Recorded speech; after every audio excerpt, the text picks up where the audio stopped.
Bonjour Marc Pagési. Oui, bonjour. Vous êtes partenaire et PDG du groupe Eurosearch et Associés, qui est membre de la Fédération nationale du management de transition, la FNMT.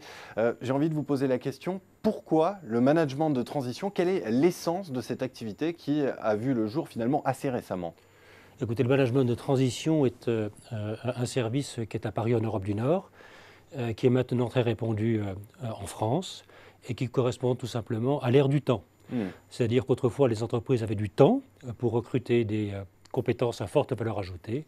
Très souvent aujourd'hui, alors qu'il y a plusieurs années en une, les entreprises n'ont plus de temps et le management de transition est une réponse adaptée. Alors, pourquoi est-ce que les sociétés choisissent de passer par un cabinet de management de transition pour trouver un manager plutôt que de recruter quelqu'un par la voie classique, traditionnelle, le temps de la durée de la mission?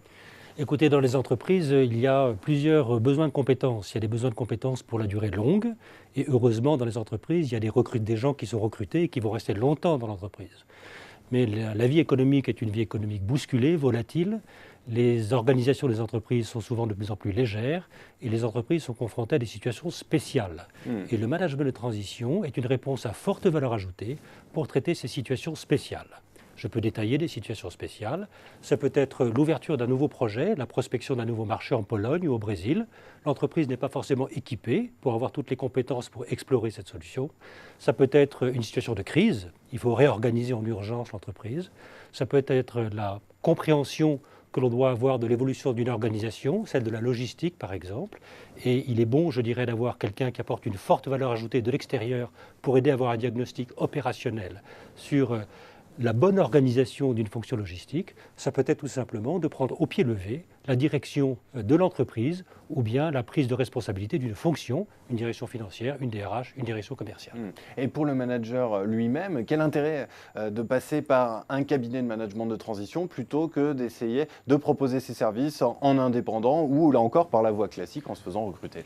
Écoutez, c'est extrêmement simple. D'abord, il y a des managers de transition. D'abord, il y a deux types de populations. Vous avez des managers en transition et puis vous avez des managers de transition.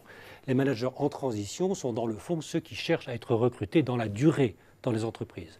Ils peuvent ponctuellement correspondre au profil de manager de transition. Le manager de transition est celui qui ne souhaite pas rester durablement dans une entreprise, mais qui est intéressé à traiter une situation spéciale à forte valeur ajoutée. Alors pourquoi nous?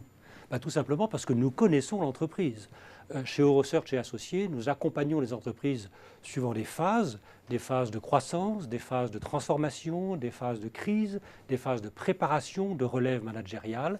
Et la relation de proximité que nous avons avec elles nous permet d'identifier l'adéquation ou pas de recourir au management de transition. Et donc, nous prenons contact avec notre vivier de managers de transition, nous prenons la responsabilité de la mission et nous nous équipons avec un ou plusieurs managers de transition pour traiter cette situation spéciale.